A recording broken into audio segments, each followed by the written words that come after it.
Olá pessoal, tudo bem? Aqui é o Rodrigo em mais um vídeo. E, e nesse aqui eu quero mostrar, assim, fazer uma comparação, uma analogia, uma ligação, do jeito que o pessoal fala hoje, né? Para fazer um link, né?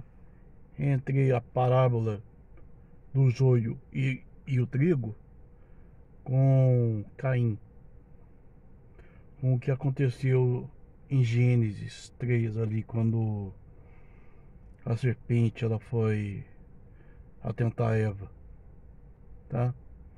Eu espero esclarecer vocês aí, que vocês consigam entender esse ponto de vista, tá bom? Um bom vídeo e abra os olhos.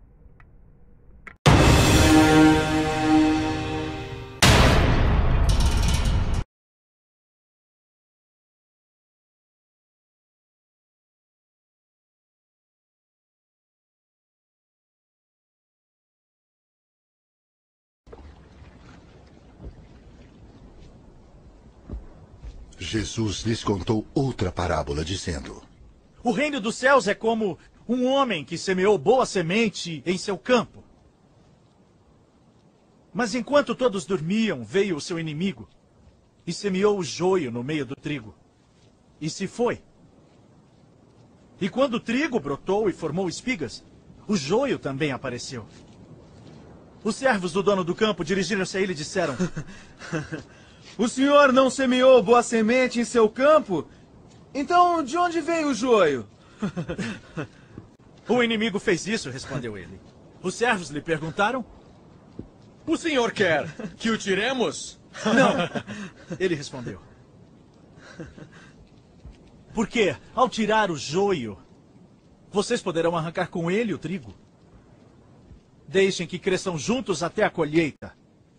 Então direi aos encarregados da colheita: juntem primeiro o joio e amarrem-no em feixes para ser queimado. Depois juntem o trigo e guardem-no no meu celeiro.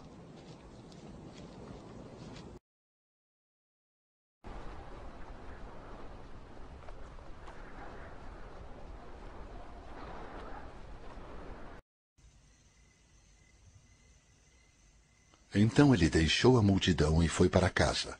Seus discípulos aproximaram-se dele e pediram: Explica-nos a parábola do joio no campo. Ele respondeu: Aquele que semeou a boa semente é o Filho do Homem. O campo é o mundo. E a boa semente são os filhos do reino. O joio são os filhos do maligno. E o inimigo que semeia é o diabo. A colheita é o fim desta era. E os encarregados da colheita são anjos. Assim como o joio é colhido e queimado no fogo, assim também acontecerá no fim desta era. O Filho do Homem enviará os seus anjos e eles tirarão do seu reino tudo o que faz tropeçar e todos os que praticam mal. Eles o lançarão na fornalha ardente, onde haverá choro e ranger de dentes. Então os justos brilharão como o sol no reino de seu Pai. Aquele que tem ouvidos, ouça.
porque zelo por vós com o zelo de Deus, visto que vos tenho preparado para vos apresentar como virgem pura a um só esposo, que é Cristo.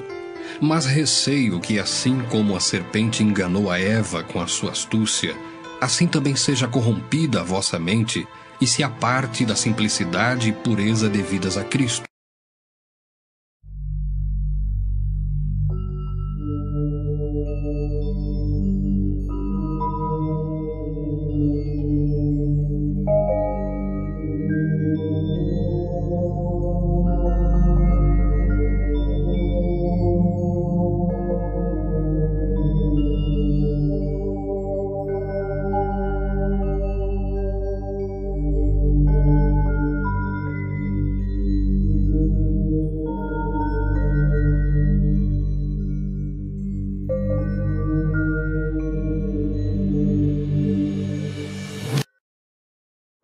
Tu, porém, me dirás, de que se queixa ele ainda?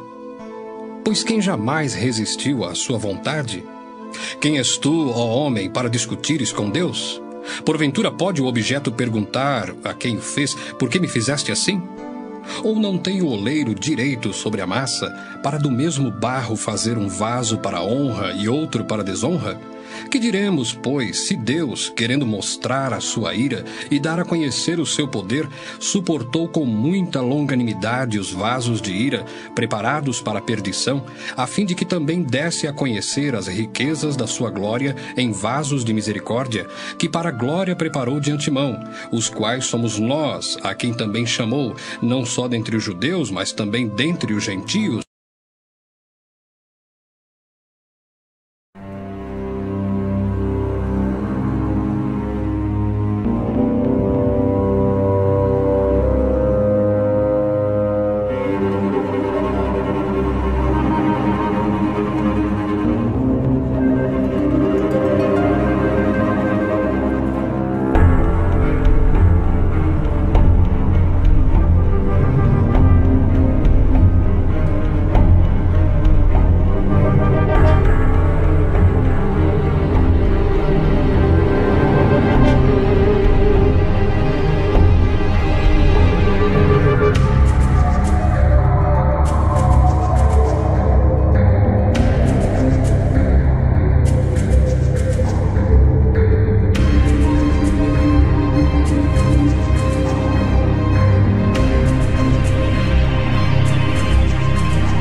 E dizem, se tivéssemos vivido no tempo dos nossos antepassados, não teríamos tomado parte com eles no derramamento do sangue dos profetas.